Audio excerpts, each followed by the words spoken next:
परीक्षार्थी काफी गरीब परिवार से आते हैं। किताब नहीं होते हैं, नोट्स बुक नहीं होते हैं और परीक्षा का प्रारंभ में अगर कोई चाहे कि एक दूध भी पिया जाए, वो भी पीने के लिए घर में पैसा नहीं होते हैं। तो इसलिए असम गवर्नमेंट ने एक नया स्कीम आज से लॉन्च किया है कि हम सारी मैट्रिक परीक्षार्थी को महीना 300 रुपया देते जाऊंगा जब तक उनका परीक्षा कंप्लीट नहीं होते हैं। आगे जाके कॉलेज में उनको हम लोग फ्री एडमिशन भी दिलाऊंगा और हमारा पास छात्रियों के लिए और प्रभावी स्कीम है, जो स्कीम का आधार पर उनको महीना 1000 रुपया तक भी स्कॉलरशिप मिलेगा। एक पॉजिटिव माइंडसेट बने, लोगों का मन आत्मविश्वास से भरे, इसीलिए ये स्कीम का आज हम लोग शुरुआत की।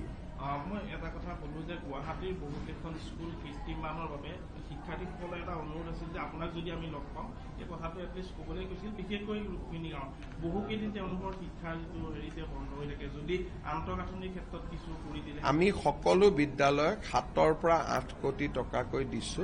নতুনকৈ বিদ্যালয় নিৰ্মাণৰ কাম চলি আছে আৰু মই ভাবো যে শিক্ষামন্ত্ৰীয়ে প্ৰত্যেক বছৰে 200 পৰা 300 স্কুল নতুনকৈ বনাই আছে। নিশ্চয় আপোনাৰ অনুৰোধটো তেখেতে বিবেচনা কৰিব।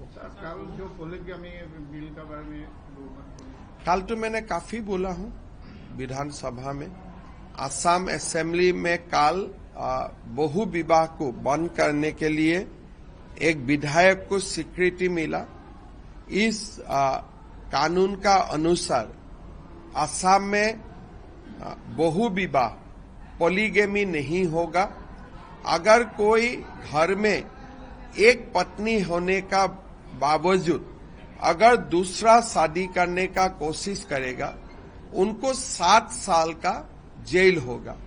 साथ में अगर वो छुपा के शादी करते हैं तो उनको 10 साल तक शादी होगा, 10 साल तक उनका गिरफ्तार होगा, जेल होगा।